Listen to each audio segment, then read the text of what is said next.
I don't know if y'all saw that Harvey Weinstein's conviction in New York got overturned. Yeah, no, it's shocking. It's not just like clear that he did it. He did it more than people that do it. Do you know what I mean? That's why he's an outlier. He literally has stats. You know? And I don't know. It's like you see him, and then you see like Cosby being out and everything, like fully out. Like he's like out. Full, you know. And it does just feel like if women want accountability for men like this, you can't just depend on the justice system, you know? You're gonna have to start probably killing.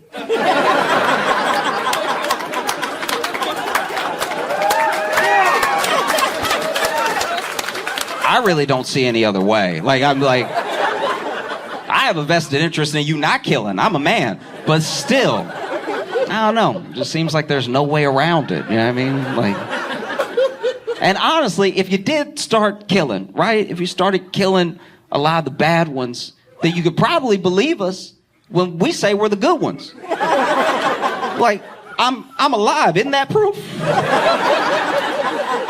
None of the women have killed me. You might have a gash on the arm or something, but that's just, had to keep you in line.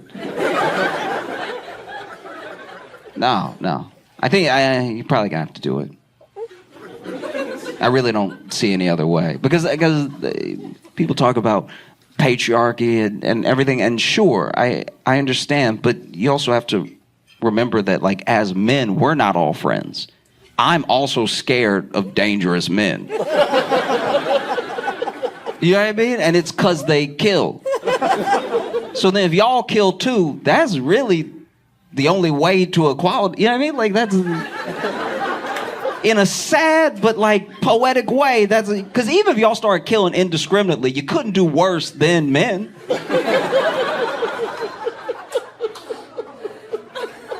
So just kill a little... Like, okay.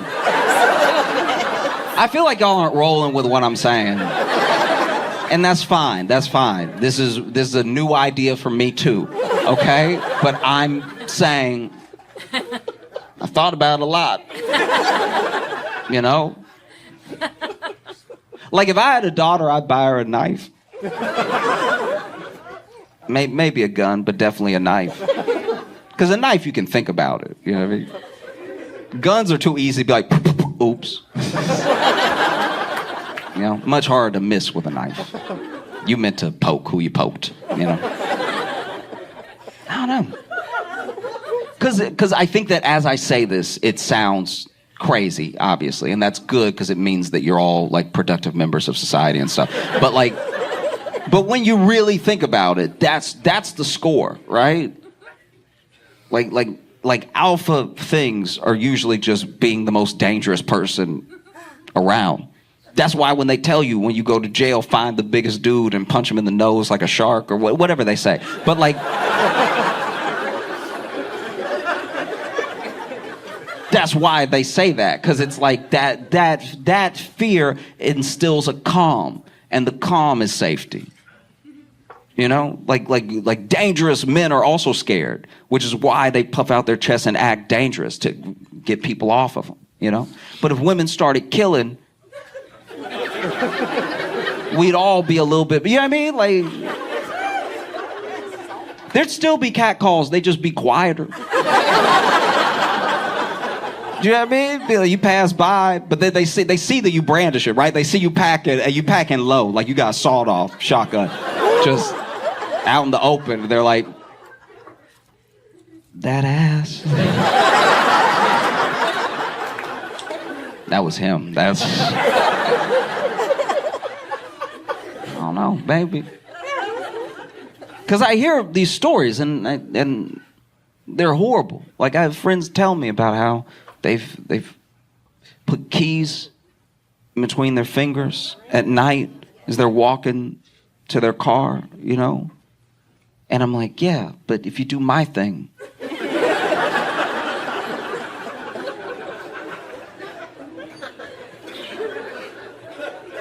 Y'all acting like I'm being unreasonable and I'm trying to help.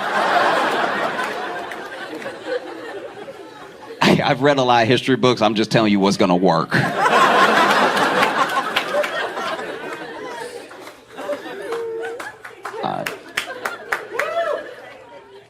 I'm just saying, level the playing field of general fear, and in a weird way, it might be a better world.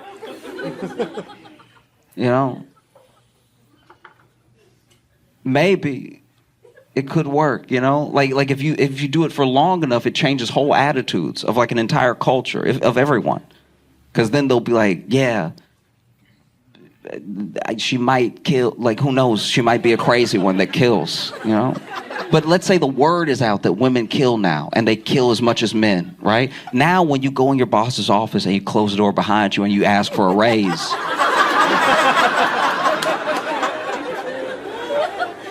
who knows? Maybe you kill. Or even just, if the word gets around that women are really out here killing indiscriminately, crazy stuff, right? Because the way women do kill, I want to be clear about that. Women kill a lot, actually. They just do it to like people who they know, who they think deserve it. I'm talking about like killing across the board. Killing because you upset, you know what I mean? If the word got out that women are just out here killing, I think you would hear like a pack of guys, right? A pack of guys is usually what women are afraid of. 4 or 5 guys drunk walking down the street together, right? I've had my friends tell me that that's terrifying to them. Just whether it's going to be catcalls, whether it's going to be like cornering them, whether it's going to be something much, much worse, right? And it's because of the way that men are. It's because men kill. There are men that do horrible things. I'm not saying that women don't, but just by the numbers, So if word got out that women kill, you'd see those 4 or 5 guys drunk, walking around, singing their song, la, la, la, la, la, right? But then they would hear the click of stilettos.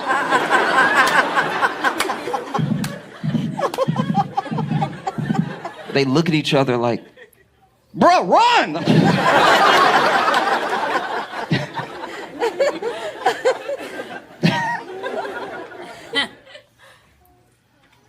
It could work. I'll leave it alone, but also, I don't know, consider it.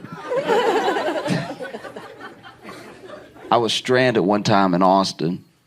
And when I say stranded, I mean like my flight was so delayed that I got to Austin and the airport was like closed. You know what I mean?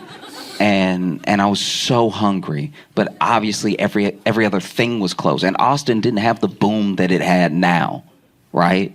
Like Austin wasn't this like bustling place that everyone moved to post-pandemic. Like it was just regular Austin, the way that the locals used to like it. You know what I mean? Before the money came. And there was no food. And so I was trying to like Uber Eats and like nothing was open. It was crazy to the point where I don't know why I did it, but I just left the hotel room and started walking. I was like, maybe I can just find something on foot, right? And I went down 6th Street and like 6th Street was closed. That's their Vegas. That strip of 6th Street is like everything's happening at some point, right? But it was so late that it was early, you know what I mean? And so I was walking, and finally I passed this taco truck and I was so excited. I was like, yes, finally, food. Because this is now an hour and a half at least after I got to the hotel, which is at least 40 minutes after I landed. So I've been hungry for a day. And I run up to the taco truck, and I see that there's bricks on either side of the taco truck, and then I realize that this taco truck is in an alley. I don't know if you've ever had alley food before, but it feels illegal when you ordering it, because you're like, why aren't you out? Do you know what I mean? Because I don't even know if I can describe this efficiently or no. The taco truck was basically just like, hey.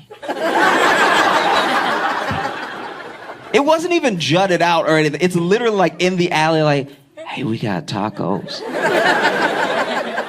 If you hungry. And there's not much space in the alley either. Like, I'm leaning up against brick, trying to be like, yeah, let me get a carne asada. I order these tacos. I eat them, and they taste different than I've ever. They're different in flavor than I've ever had before. These are truly alley tacos. I found out what that meant with them, and maybe I wouldn't have even noticed if the packaging had been different. Maybe if I wouldn't have even noticed if this was a parking lot. I'd be like, all right, they're a little dry, but whatever. The fact that it was in an alley, though, I was like, no, I'ma die. I got a cactus taco. I remember this like it was yesterday. I got a cactus taco. I got, what was it? I got all vegetarian stuff. I got a cactus, I got a mushroom, and I got this like fried, I guess a fried mushroom as well. And so it was like cactus, regular mushroom, fried mushroom. And I ate all three tacos, and they very much taste like the middle of two buildings. And like, even as I was eating it, I was like, this flavor is floor. This is crazy. If I had eaten even 24 hours ago, I would not be eating this right now. But I was like, and I ate it, and I walked back to my hotel, and I laid down. And as soon as I laid down, my stomach was like, don't fall asleep. No, we gonna be up tonight. The worst part is that I had like a roommate in my hotel room because I was there for a festival. So I had a roommate in my hotel room who had got in the day before. So he didn't have any of these problems, right? He's like trying to sleep, and my stomach keeping us both awake. Every time he sort of dozes off, my stomach is snoring, right? And I got so sick. And it was a type of sick where you're not even like throwing up or anything. I was just sitting there sick, right? And I really thought I was gonna die because I started sweating. I was like, that shouldn't happen. It's not hot in here. That cannot be pouring sweat out of my body right now. I clearly ate poison. And he's like, where'd you eat this taco? I was like, it was in an alley. He's like, you ate alley food? He said it like it was a thing he knew about. Like, alley food was just part of life. I was like, I didn't know it was alley food until I was in the alley. Don't judge me. I haven't eaten in 36 hours. And then I was just sweating to the point where I thought about going to the hospital. But I didn't, out of embarrassment. I was like, I don't want to go to the hospital now and be like, yeah, I think I had some bad tacos. They're like, where'd you eat? I'm like, oh, in an alley. And because I'm not going to lie, at that point, I feel like the hospital going to turn you away. Like, I feel like, no, we not saving him. We only take care of people who don't deserve what happened to them. And so I was sitting there.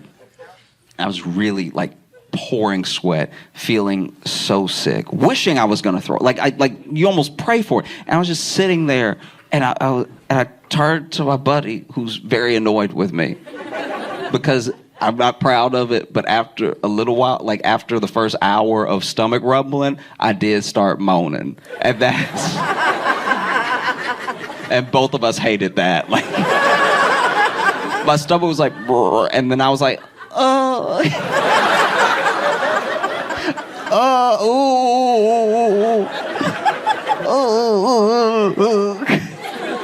It was like I was crying, but no tears were coming out. And so I turned to him. I was like, I think I'm gonna die. And under his breath, he's like, just please do it soon. Like, whatever you're gonna do, please just get it out of the way. And I told him, I was like, if I get sick tonight and I die, if anybody asks what happened, tell them I got shot.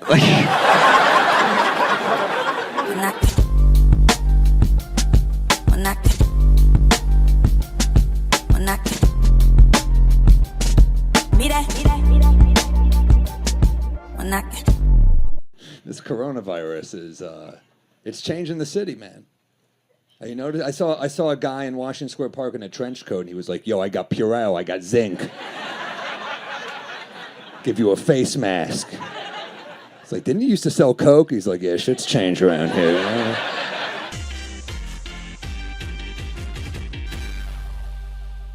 Coronavirus is in New York. Have you stocked up on your supplies? I'm gonna just keep going out.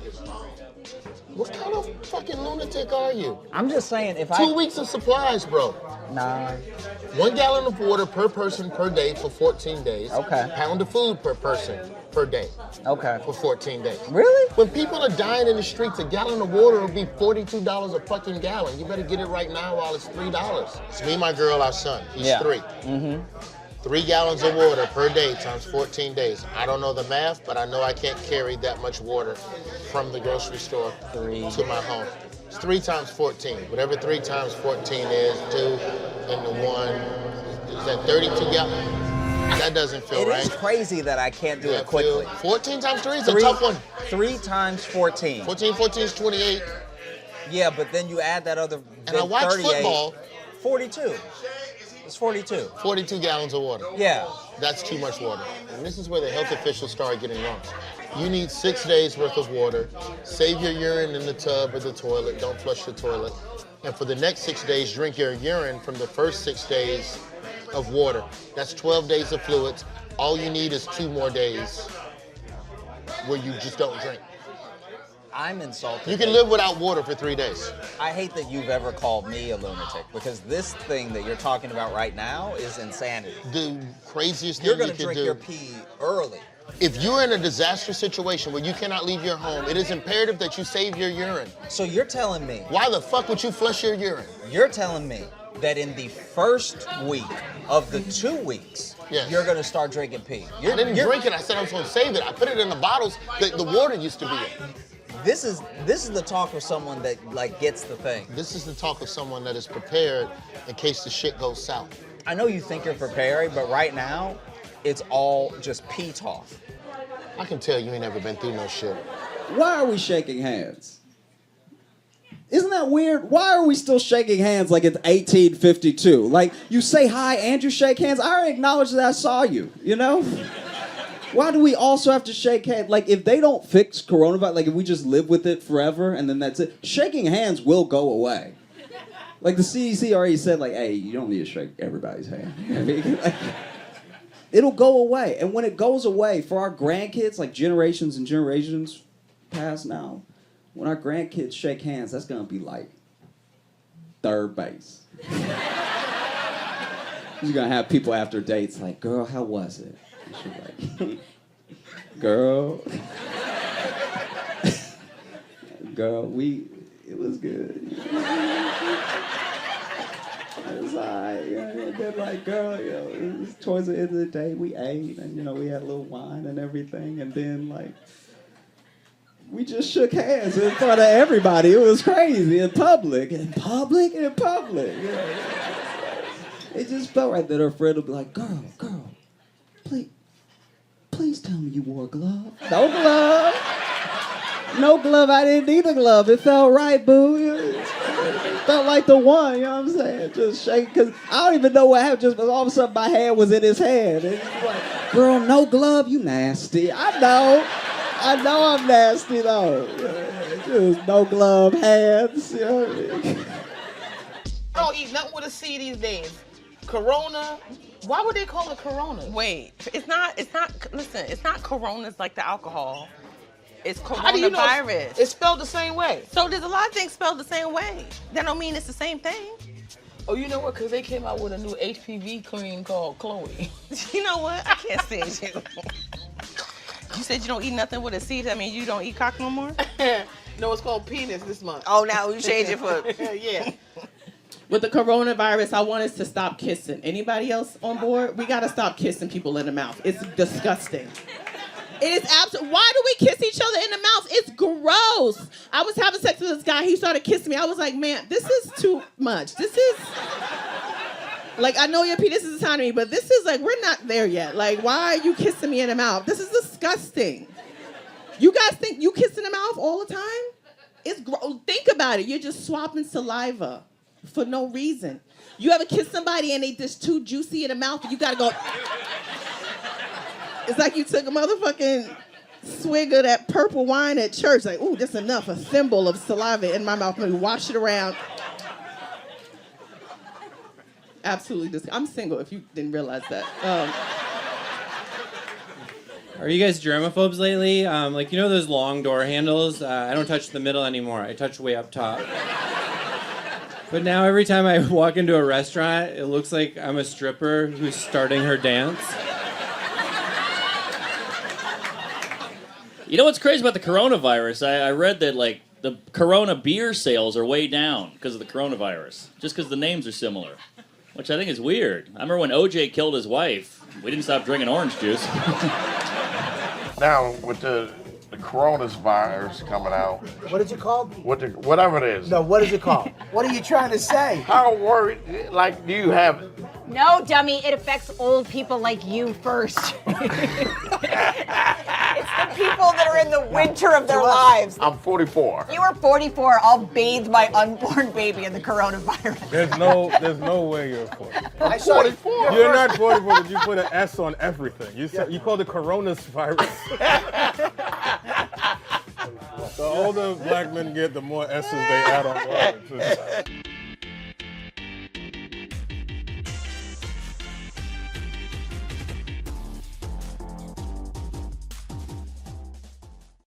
It still sort of blows my mind.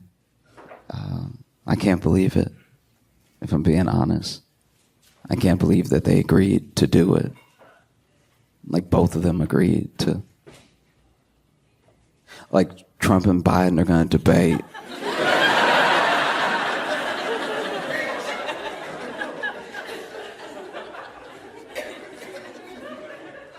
They both agreed to debate. This was crazy about them debating. We know how we feel. Like, it's weird that both of them were like, you know what'll do it?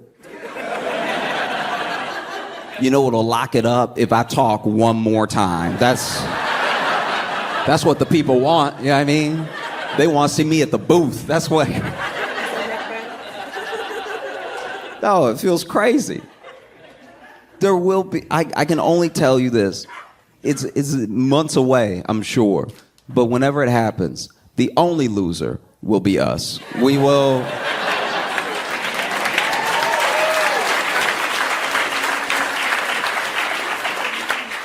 Both those dudes are going to talk and interrupt. It's going to be a hell show. And then everyone's going to walk away like their dude won.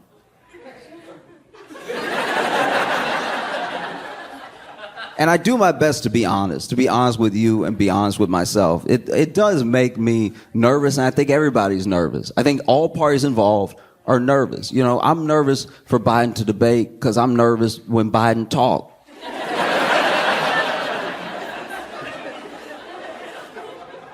Don't be like that, you know.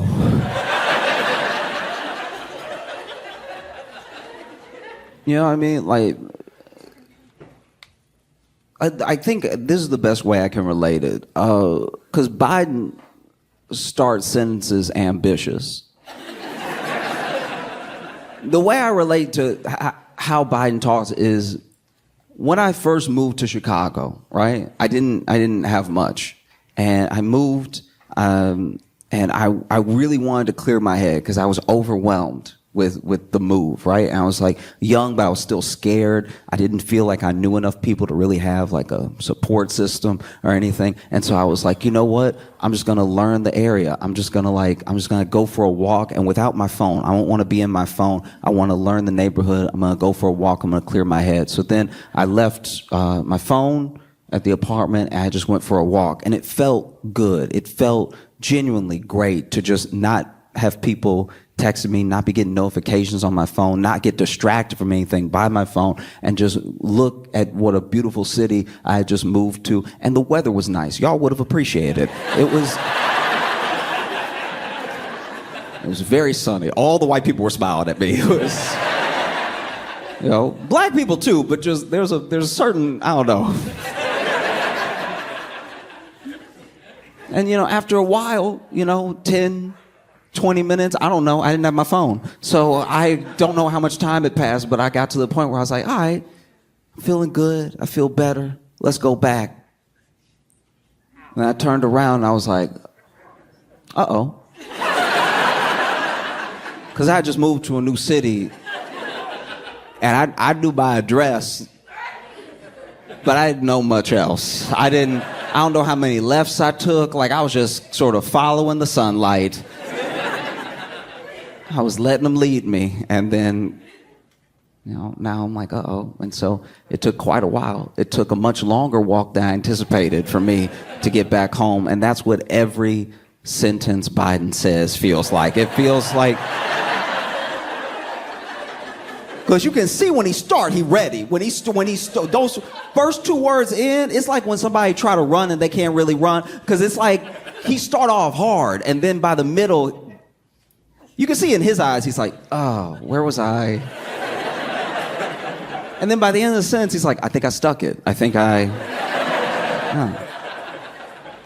You know, so I'm nervous for Biden to talk. And I know Trump's team is nervous for him to talk, not just because this debate is going to have certain stipulations, like they're going to cut his mic if he goes over time. There's all this stuff. I think that genuinely Trump's team is like, he's finally going to say it. We've managed to go 9 years without him saying it, but he gonna slip. He gonna say it. I don't think it'll even be in like reference to black people. He just gonna say it. But he gonna be talking about fruit or something, like even racist people will be like, huh. That's not how I use it. He's so creative. I will say, you know, people go on and on about Trump being racist. That man is way more weird than he is racist. Trump's racism is like here. His weirdness is top notch. Because, like, I got to watch a lot of the news. For work, I have to watch a ton of news. I have to watch not everything because it's not humanly possible, but I have to watch things over again. I have to go back. I've watched so many of his rallies, right? I've watched a ton of rallies. And he has a thing at his rallies where it feels like a wrestling match. I can understand why people enjoy going. I do. I get it. Because it's politics for sport. Like, you know when to boo, you know when to cheer. It's theater, right? And he is good at it. We'd be delusional to pretend that he's not good at it, right? But every once in a while, even he won't know what should be next. Like, I was watching this rally where I think he was going on like immigration, then he was going on like finances and Wall Street and stuff, and then out of nowhere he just started talking about the water pressure in America. And you could tell people who had just been cheering were like, yeah, oh yeah, I guess. Nah, I mean, he's not wrong. I have felt that too. Like, I felt like this man was railing about immigration, and out of nowhere he's like, there's no like the shower don't hit. The toilets don't flush where you want them to flush. It take 3 flushes. This man literally was like, it take 3 flushes. What are we doing, people? The washing machine doesn't get the stains out. Like, it really was like this political thing that quickly turned into like how his day was going. And honestly, it's the most relatable he's ever been to me. Because I was like, nah, he not wrong. Sometimes when you at a hotel, it does drip on you. And you're like, nah, I need power. I need that masseuse setting in the shower. Yeah. Okay, look. this has bothered me for a long time, and I know nobody cares because it's like barely topical anymore, but there's a case against Trump, one of many, right? There's a case against Trump with the classified documents. Now, a lot of people say that's going to get thrown out. A lot of these are probably going to get thrown out, right? But the classified documents case, I don't have proof. I like to think I'm not like a conspiracy theorist or anything, but for real, I don't have proof. So what I'm telling you is me just talking to y'all because we're friends, okay? So I'm just telling you what I think. I'm not telling you that like the prosecutor can even pull him up on this. I'm just saying that this is what I think, right? So the classified document, he basically, in case you don't know, took a lot of documents with him when he left the White House, right? And they went to Mar-a-Lago and retrieved a bunch of them. And they were in all sorts of different rooms. Like they were in the closet. Some of them were in the bathroom. There's all this stuff like that. Now, the speech that he gave, the rally he gave that I was talking about before, was towards the end of his presidency. And I think this is what I think happened. He started bringing up the water pressure. I'm pretty sure he tried to flush documents that day.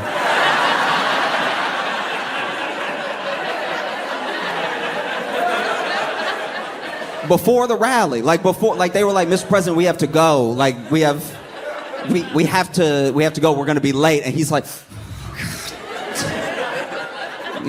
he read something that didn't seem good. Everybody jokes he can't read. The man can read. He probably read it and was like, this one.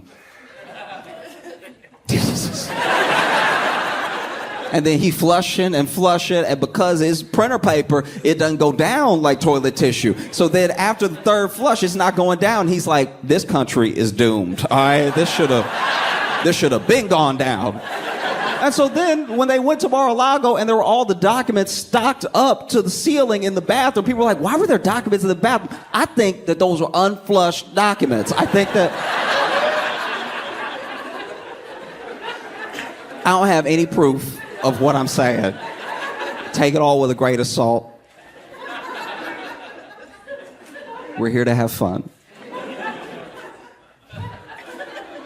But no, I do think Trump's team is a bit nervous because the agreement for the debate had like very specific stipulations that like some people saying were fair, some people were saying were deeply unfair and everything, but a lot of it just doesn't play to what Trump is good at. You know what I mean? Trump is good with a crowd, and they didn't want to have a crowd, stuff like that. And I don't know. As much as I, pick on Biden about talking, Trump has his stuff too. Like, I remember that time he tried to say origins. In case you haven't seen the clip, it's phenomenal. Basically, it's rough, because I'm not even kidding, I'm being real with y'all for a second. I did feel bad for him in that moment, because you can tell he know the word. You can tell he's trying to say he's trying to say origins, and he keeps saying oranges. But he doesn't mean to. It's like when you keep texting the same autocorrected word and you don't mean to, you know what I mean? Like your friend texts you something crazy and you try to text back like, fuck, and then you end up texting back duck, and then you text duck again. And then you text duck one more time. And then you get upset, so you just text damn it. Like, that's...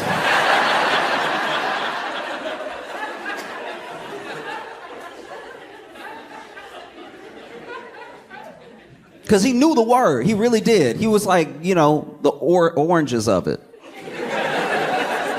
And you can tell he got a little embarrassed because he know he on TV and everything, and so he tries to back up. He's like, the oranges.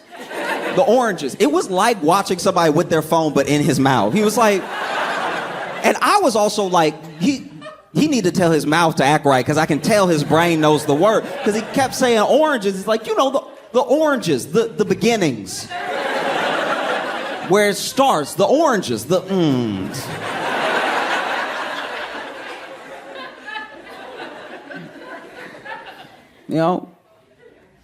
One thing I wish we would have got more of, because it was spectacular to watch, was a real, Trump versus DeSantis. We didn't really get it. You know what I mean? Like Trump just started smoking him off his swag, and then DeSantis dropped out. But I want them to debate. That's what I want to see. That's what the world needs. Those two debating, getting at it, and not about policy or anything, because honestly, they both have shots for each other that would go harder than Kendrick and Drake. Like, Trump and DeSantis in a debate, all Trump has to do is, you know, do his thing. I'm the president you love, and whatever. And then DeSantis can just be like, well, I served in the military. Where were you? You know, there was one roast that Trump got in on DeSantis that was particularly spectacular. It was fire, right? Because everybody was making fun of DeSantis for wearing heels, because we couldn't tell if he was wearing heels or not, because he always was like, his height is weird. There's pictures where he's next to people and he's taller than them, and then there's pictures where he's next to other people who are the same height as the other people he was taller than, and he's the same height as them. So people were like, he's wearing platform shoes, he's got to be. And then Trump, ooh, it was cold. It's one of the coldest things I've seen him do in a long time. So Trump was explaining the shoes out of nowhere at a rally for no reason. Nobody said anything. He was talking about infrastructure. He was talking about how bad Biden is. And then out of nowhere, he was like, hey, have you seen DeSantis' shoes? They're weird. When he said they're weird, I paused, and I went and popped some popcorn. Because I was like, he's about to light him up. And then this clip did not get passed around as much as it should have, but basically he was describing the shoe, and he was like, you can't tell it's a platform shoe because it's a heel inside. Like, Trump has trouble with the word origins, but he roasted this man so articulately. Like, just... He was like, no, there's a platform within the shoe, so it looks flat at the bottom, but up top, you know, he's on his tiptoes, and you can tell when he walks. I'm not even kidding, Trump did this. You can tell when he walks because he goes like this.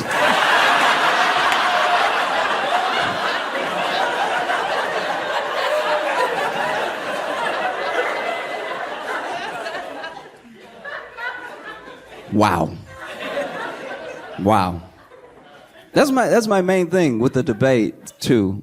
Biden versus Trump debating.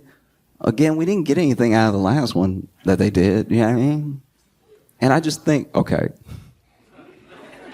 I do think it would be funny if, remember, we're here to have fun. It would be funny to be cool. It would be funny to me if during the debate, one of them died. Like, that was, like, that's...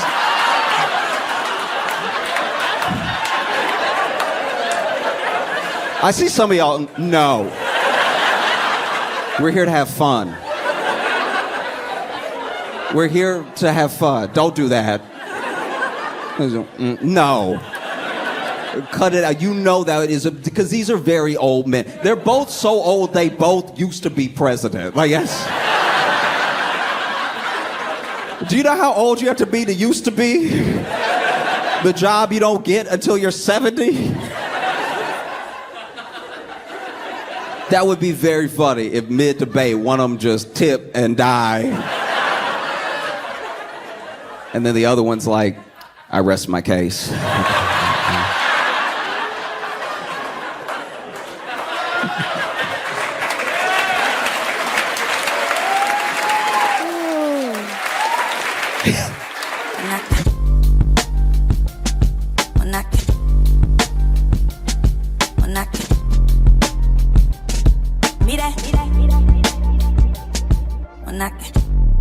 So then after that, I go to the arcade, and this is actually where it gets like very sad.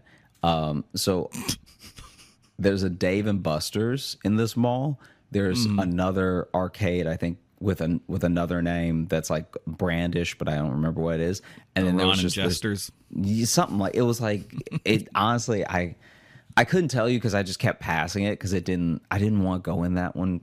For some reason, I was just like, I don't think they have good games in there. And then I walk into the arcade that's near the comedy club, and almost everything needs two people. Like I even did the basketball one. By myself. just a sad montage of Josh at 2-player arcade machines. This is what ends up happening, though. I'm like, I'm essentially like trying to do everything that I can that's solo, but I'm also the only one in the arcade, and there's only one guy working the arcade, so he's just watching me go from game to game playing by myself.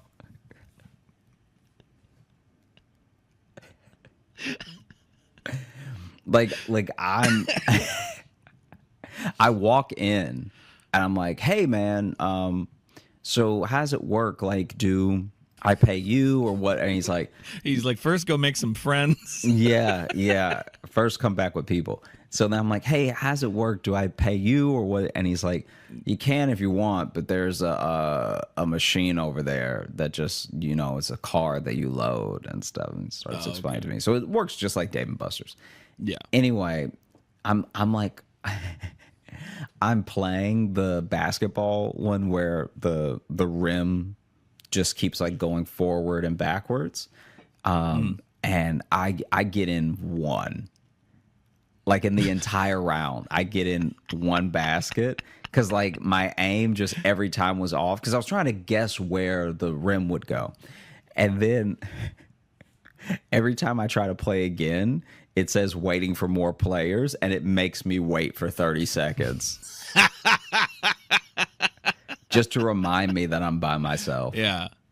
Yeah, surely no one would play this alone. Yeah. Let your friends tag in, yeah. That's why there's another basketball goal right next to this one, because it's supposed to be a competitive game. And then I did the punch. They had the punch one where you test the strength of your punch. What? That is the game.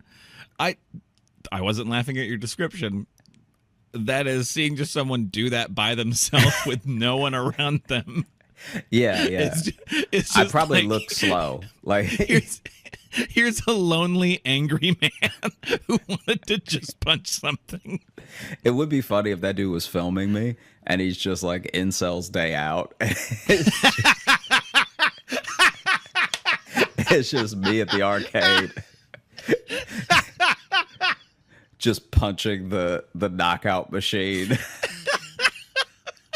I just wanted to say 999 so bad. And even though I'm getting angry, I can't seem to punch harder. Ooh, it's going to be hard not to title this one Incel Stay Out.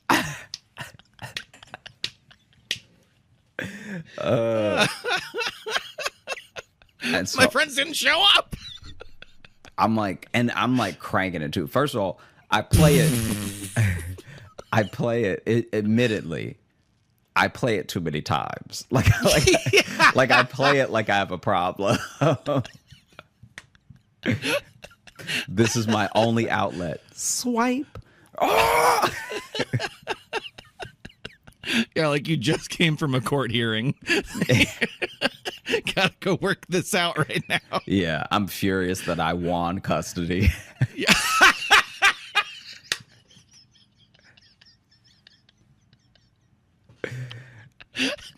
Yeah, like the kids in the car. Kids in the car. Bump. How do I keep still getting like halfway? I'm so mad. I should be knocking this thing through the roof. So, oh, man. I play it way too many times. And then there's air hockey, and I had a moment of silence for how I would have dusted your ass if you had been there. And yeah, I mean, when you're by yourself, you can really have fantasies like that because you wouldn't have to face reality. Kid, let me tell you, all right?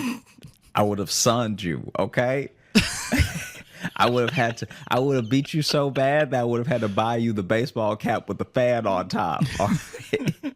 You would have played that punch machine way more times to work out the frustration from getting your ass ruined. No. You, yourself, you, sir, Logan, the individual in front of me, you, yes, you. Me, sure. Would have the guy who's really good at air hockey? Screaming with how much you would have been losing. Well, I always scream when I'm victorious. I put my hands up. Losing. I'm not familiar with that term because it doesn't happen when I'm around you. That's very cute, but we both know that you will have been destroyed. Anyway. Okay. I'm just saying you were lucky you were by yourself. Anyway. I know you were I know you're sounding sad, but you were very lucky to be alone in this situation. Otherwise, I would have ruined your day. Continue. You would have ruined nothing. My day would have been made from seeing the tears stream through your beard onto the wispy air of that table, watching your tears float like an air hockey puck. So then I must have been there for like an hour because people finally start showing up, and it just makes it worse. Like, because before I just had to worry about the guy manning the place watching me, being like, "Wow, he's really by himself." And if you think it's sad to be by yourself, not happy about it in an arcade, like the whole of an arcade just to yourself seems like a dream until you realize how many games need another person. So then the only thing, especially like a mall arcade, because it's not like old cabinets. It's like it's those social games. It's not just like, oh, there's a Galaga. It's not that. It's not like a throwback barcade kind of thing. Exactly. And so basically the only thing sadder than being at the arcade by yourself is reloading the card to play more games by yourself. Where you have to reload the card. I gotta put more money on this card so I can punch this thing more. I'm telling you, I had to reload the card 3 times because I kept running out of credits. And it feels crazy initially to be like, oh yeah, let me put $50 on this card. Because in your mind, you're like by yourself. You're like, why would I ever spend that much money? Whatever. But then you spend 10, and then you're like, you run out, but it's only been 10 minutes, so then you get another 10. How much money did you spend it? Did you put 50 on first and then had to reload after that? No, I kept putting too little. Oh, okay. Because the way you said it, I got worried for a second that you spent like $150. No. At this arcade by yourself. No. I spent at first I got $10 because I also didn't know how much everything would cost. So I'm like, I might only play a couple games. Let me not put so much on this card that I have stuff left over. Right. So then I did 10 and then I did 20. And then I maybe did another 10 or 20. I can't remember. But either way, once people start to show up, it gets so much worse because now people are like straight up on dates. And so now, I'm like trying to play. I'm trying to play games next to people who are like actively on a date. And they're also like teenagers too. So they're not even like, if it's a date, they're kids. They're not even like other adults, you know? And so it's just me trying to hit clowns with a ball.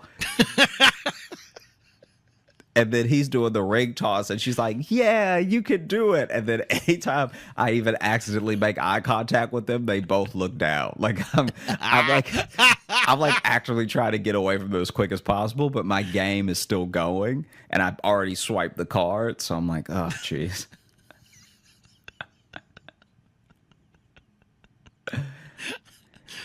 And it's also not a big arcade. This arcade is like 2 rooms. So then there's like so everyone sees you at all times. Yeah, everyone sees you the whole time. And so then I got on this motorcycle one where they don't explain the game at all. So I'm on the motorcycle and they have the throttle, but they didn't what's the thing that you grip that's like, so you have both handles, one has a throttle, and then there's a little thing that you clutch. Is it the clutch? There's like the brake one. The brake, okay, yeah. One of the other, there's usually like a little clutch, like switch or whatever, but it's not like the handlebar. I think. I don't know motorcycles that well, Don't leave a comment. I don't care. I played the entire thing without using the brakes once, so I kept crashing because I didn't. I would throttle less, but that's not the same as braking. So then I was just crashing horribly, and I'm swinging because it was one of the ones you can lean with, and so I'm like swinging and crashing into stuff, and I'm getting really frustrated. And then there's just like a group of kids behind me because they're waiting to play it together.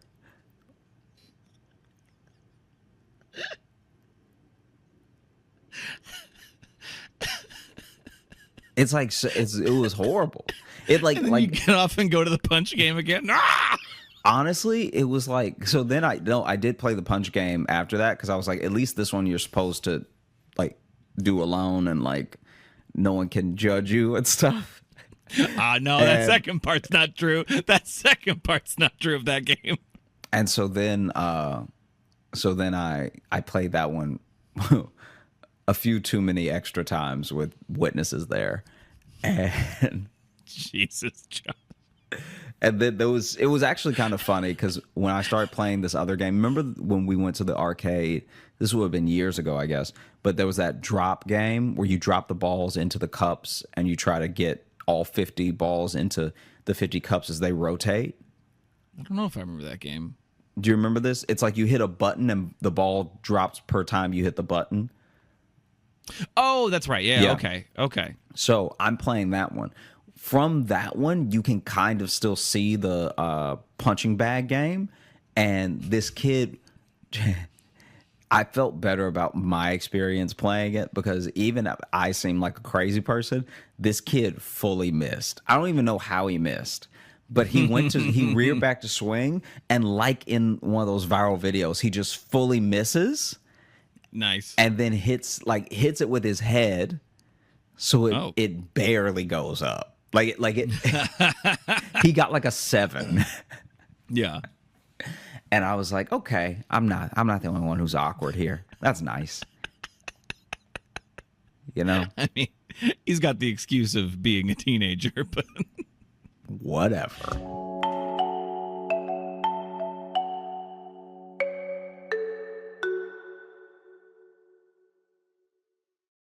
I'm very happy to be here and not at home in New York where I live because I don't know if you heard, but New York City had an earthquake today, which, would be terrifying if it wasn't already New York City. There's so much happening in New York all the time. It's fun to think about where everybody was during that earthquake, There's a lot of crime in New York. Somebody was getting robbed during that earthquake. Somebody was in the middle of give me everything. Don't move!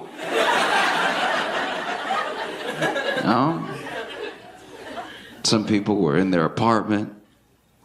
Apartment shakes. Buildings are so old and decrepit, they're like, I knew it was going to collapse one day. I was just hoping I'd be at work when it did, but it's an odd thing, Maybe somebody is visiting New York. They just got there, very excited. And that annoying type of, oh Lord, okay. Not talking about you.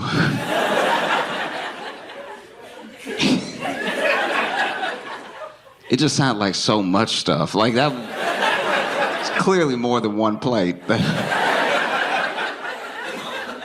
Oh, but maybe somebody just got there and they're very excited. They're like, ooh, you know what I'm gonna do? I'm gonna go get some street food. I'm gonna get an authentic New York hot dog. This is gonna be amazing. And then earthquake hits. And then they are covered in hot dog water. It'd honestly be the most New York experience they could have. Another thing, I think enough time has passed that I can talk about it without it being awkward. One of the weirdest things to me about 2020 in general was, you know how there's bunker people? There are people that save up a bunch of money to build a bunker in different types. Some people build a bunker underground. Some people have a different location they're going to go to if things hit the fan and everything. Some people have like a whole site that they've built and stuff. And we've always, for years, for decades, made fun of them, right? It's something that started in the Cold War because they were so sure that the Russians were going to bomb us that they started to make bunkers, and it was a normal thing. Then, as those sort of fears started to disappear a little bit, it became less common. But then there were some people who were still like, guys, something's wrong. Some bad things could happen. So they made bunkers, but then they started making it with, their personal wealth and everything. And we made fun of them all the time, And then 2020 hits, global pandemic that affects everyone in every country. And almost all the bunker people were like, that shit ain't real.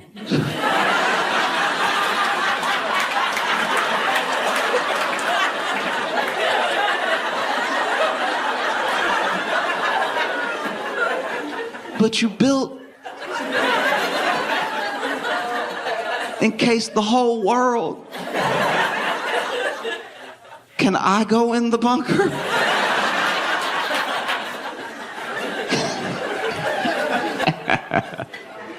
Oh, man.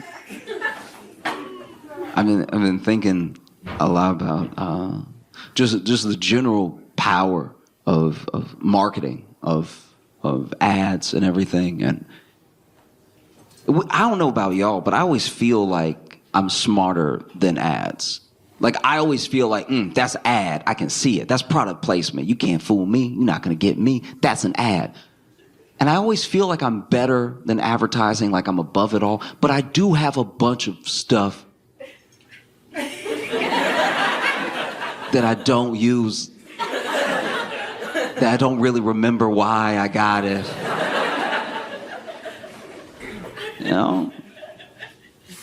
And I think it's something that we need to pay more attention to, just the power of marketing, how influential it is, Like imagine a world where you work at some sort of agency, right? An ad agency, whatever, some type of marketing agency. And not now, right? Let's go even further back to when people were paying even less attention to ads and they were served less of them every day, right?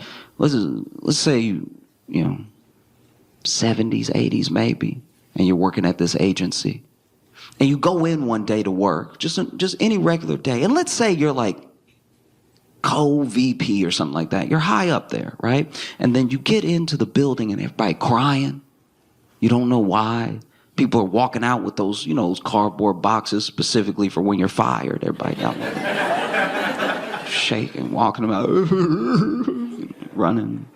running out and everything. And you're like, what happened? And no one's even answering you. As you pass by people, you're like, what happened? They're like, no!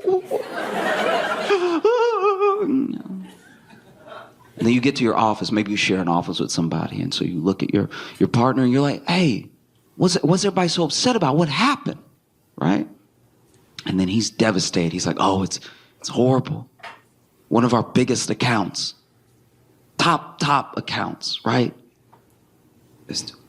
One of our top accounts, Kool-Aid, that some cult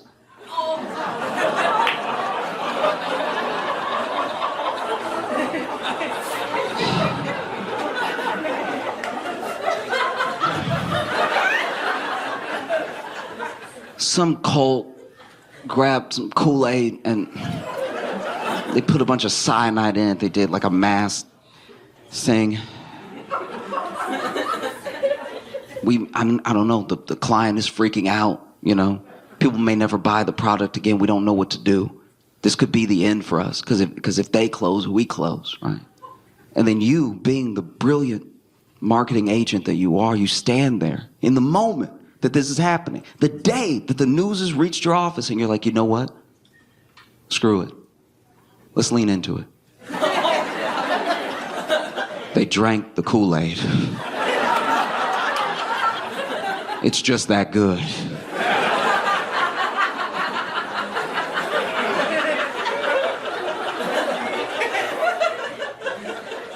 You think about it. Any other product, any other time frame, that product would be done. You know what I mean? Like if a bunch of people killed themselves with Snickers, I don't know if we would all be like, you're not you when you're hungry. You know what I mean?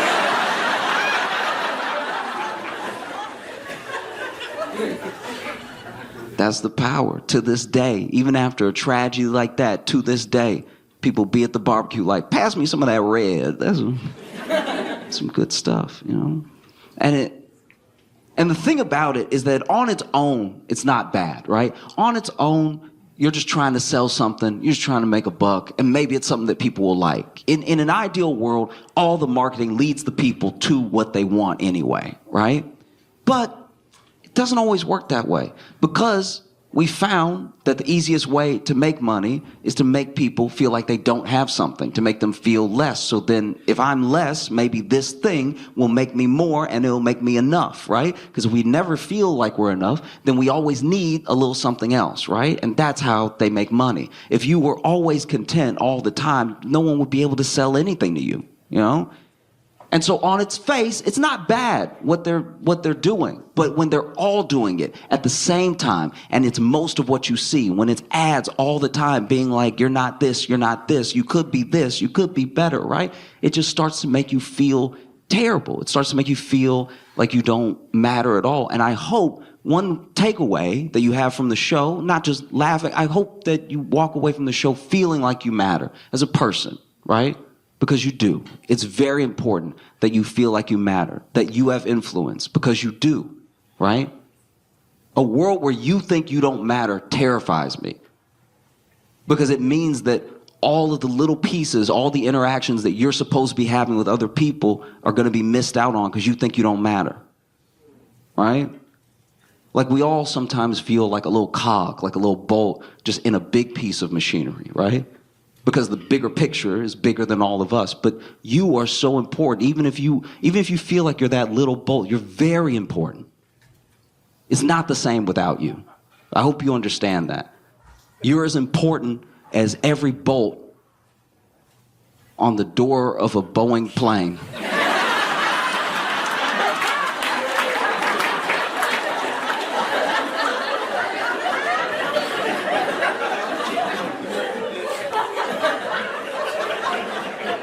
Because maybe that's what happened.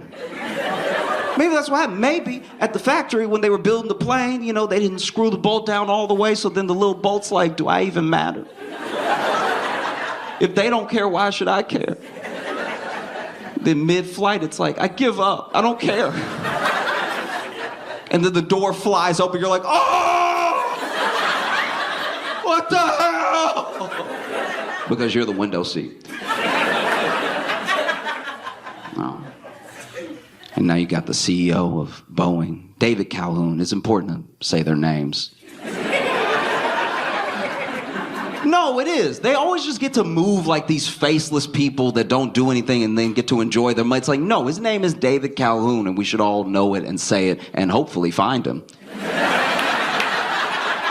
Just to chat. You know? But no, he's stepping down, and I don't know. I don't like that. He's stepping down now, and I think that should be illegal. You shouldn't be able to go. You should have to stay until it's fixed. Do you know what I mean? Like, that's crazy that you messed it up, and now you're leaving with a severance package, by the way, with a, you know, articles call it a golden parachute. How ironic. You get to leave, but you messed the whole thing up. You know? And I know he's not fully alone, but he's the lead. You know, when you're the CEO, you're the captain. You know? And he gets to leave? That's crazy. And he gets to leave richer for messing it up. That's mind-blowing. He should have to stay until it's fixed. This should be the last job he's allowed to ever have. Until it's fixed, you know? And if it closes, then no more work for you. And by no more work, I don't mean you get to go off and enjoy. I mean, you will not make another dollar for the rest of your life. You need some stakes to be in the game, you know? because I had a friend actually take up for the process. I had a friend be like, but Josh, now that he's stepping down, someone good could step in, someone that cares, someone that could fix the thing. And I'm like, are you brand new? Like, what? In what world is that going to happen? That's so crazy. I told him the same thing I'm going to tell you now. Imagine you're on a flight, right? Middle row, middle seat. You're not having a good life. And you're on this flight, and during the flight, you feel this incredible turbulence. And I'm not talking about those air pockets where you drop a little bit. I'm talking about you're hearing noises you've never heard before. Just like terrifying stuff, all happening at one time. And it's not just like a little bump, bump, bump. You're swinging, you're slamming into things and everything. Those air masks drop down. You know, the ones that definitely don't work. I hate that part of the demonstration so much, by the way. They always put the thing on and everything, and then they're like, the mask may not inflate, but oxygen is still flowing. It's like, that sounds like something you'd say to a dead person. That's one of the craziest things I've ever heard. The mask may not inflate at all, but I promise it's still working because you won't be able to tell anyone it didn't. Mind blow. No, I swear. You know? But let's say that's happening. You're in it. They're screaming, people crying, people praying, people tearing up and everything. And in the midst of all this turbulence, the cockpit door swings open. And the captain walks out. And the captain doesn't walk out to say, hey, everybody, we have it under control. Please don't panic, right? Captain doesn't come out there to say, look, the PA system broke. I just want to tell you myself, we're all going to make it. We're all going to be okay. I'm going to make sure we make a safe landing, right? The cockpit swings open and the captain comes out to say, I've decided to resign from my position as your captain. It's been an honor, but I can no longer uphold the standard of this plane, and so I will be leaving. Wearing a parachute, by the way. He's wearing a parachute while he's talking to you. He's wearing a parachute while he's talking to you, because I'll be fine. I'll be fine. I know I messed everything up, but I'll be okay, okay? And then he jumps out of the already open door. No, shouldn't be allowed.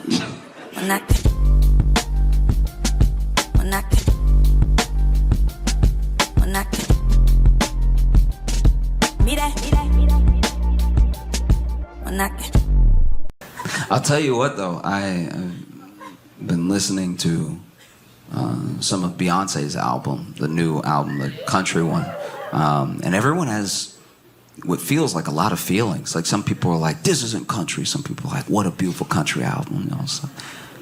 And some people are just interested in it because they feel like someone as big as Beyonce making a country album brings people back to at least some semblance of the history of like black origins within country music, right? Because and I don't expect everyone to know. I didn't know. My friend was telling me all of this stuff. I didn't just know this offhand. My friend was telling me that a lot of the instruments that come from early country, because like a lot of country comes from bluegrass, and so some of those bluegrass instruments were instruments that slaves made, right? Because they already had origins in West Africa. Things like the banjo, which were initially made with like gourds, stuff like that, like things that would later become the banjo, things that would become the fiddle, things that would become the tambourine, that were infused in this bluegrass that became this country music.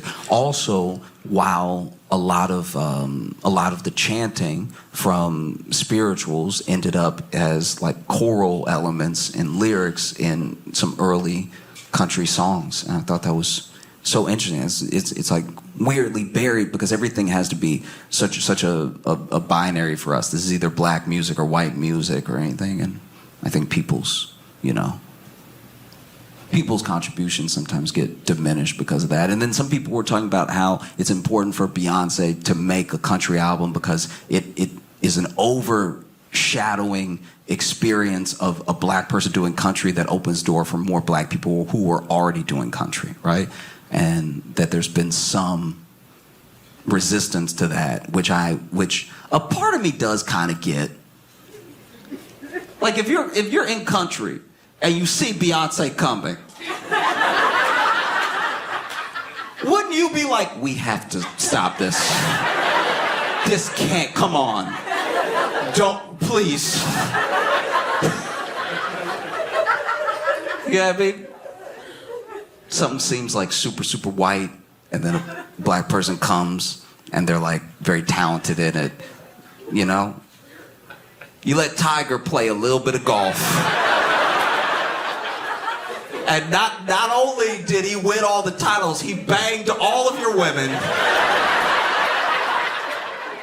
Tiger alone, now you see Beyonce coming, you're like, can I have nothing? So yeah, that's where the resistance is coming from.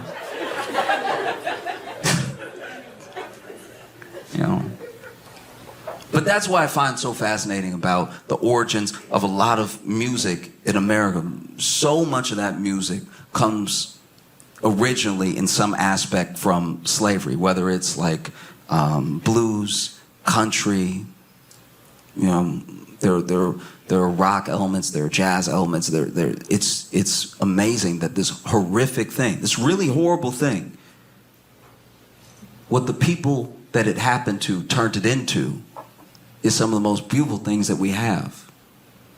I think that's incredible.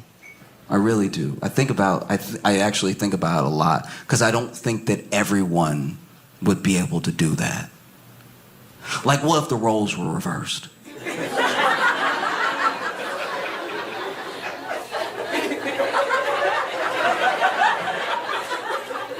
What would the white spirituals be?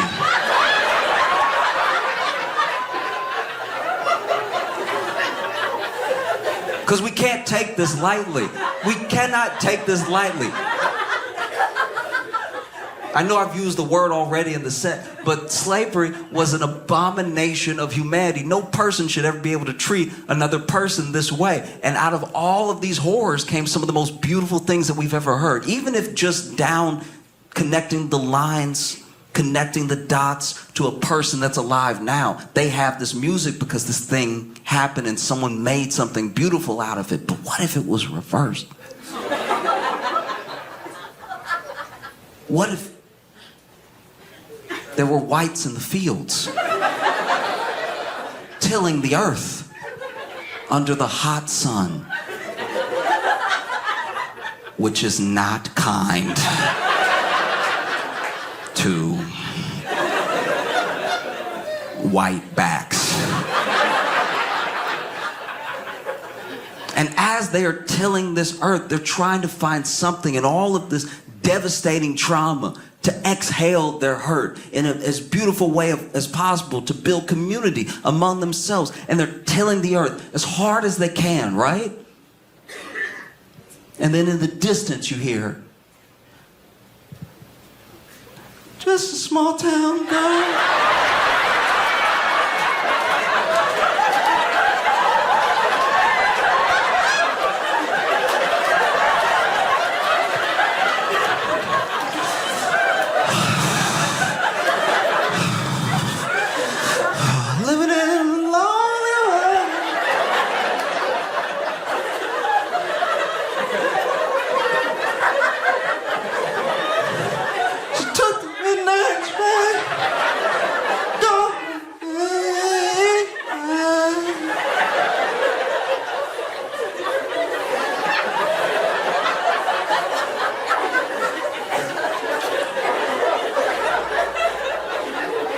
Slave Master Jamal comes out. What's that bullshit I hear?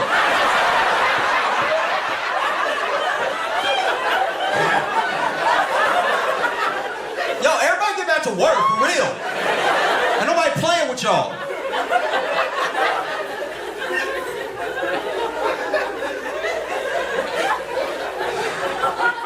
I think that one very, very important thing that we have to do as people, like as a country, to move forward is I think we have to genuinely decide who needs to be in jail. Do you know what I mean? Because this is my thing. We can all agree that you do need jail. Like, we've all met someone that was like, this feels like jail behavior. I don't want to risk running into this in traffic. I need you out over here, right? So we all have an understanding of the purpose of jail, but we don't seem to agree on everything that someone should go to jail for. But there are some baseline things that we all agree someone should go to jail for. But then people do those things, and then they don't go to jail. And then people do other things. Things that we say are very bad. Things that we say you should go to jail for. And then they go to jail. And then we do change the law while they're in jail. Like, I think about everybody who, was in jail for weed possession in states where weed is currently legal. They went to jail, and I understand that they broke the law, but they went to jail, and then we decided, as people, because it's something that had to be voted on, that, no, this thing shouldn't be illegal. And then they're sitting in jail like, so...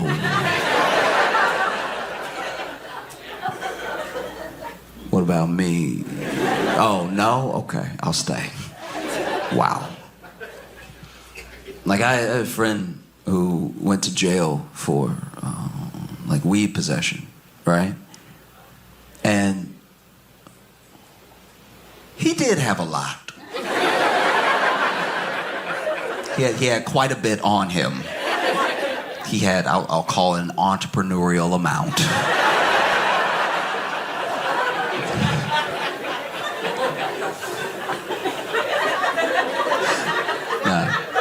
They popped his trunk and they were like, oh, you're a businessman. Oh. And he went to jail and he said one of the craziest experiences was that when he got out and his friend came pick him up and they were driving away from the jail, one of the closest things built near the jail was a dispensary. And so he's like, maybe they're hiring.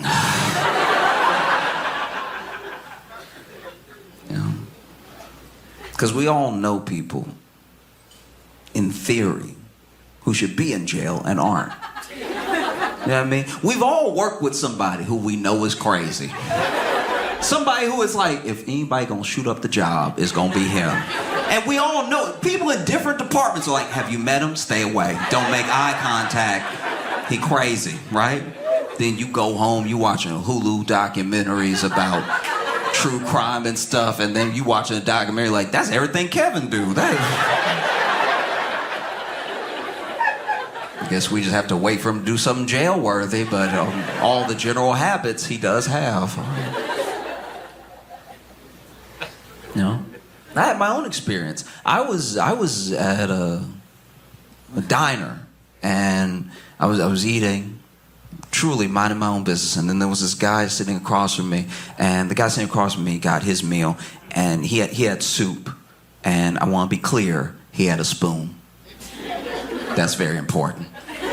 Everything I say next is unnecessary because he had soup and he had a spoon, all right? Everything required, soup and a spoon, he had it. God gave him everything he needed in this situation, a soup and a spoon to go with the soup. And rather than using the spoon like any normal, maybe tax-paying citizen, this man grabbed 2 forks, shoved them together, dipped them in the soup, lifted it up slightly, and was slurping it while maintaining eye contact with me. And as he did, I was like, lock his ass up. If he doing this, he doing something else. It was crazy as hell. When I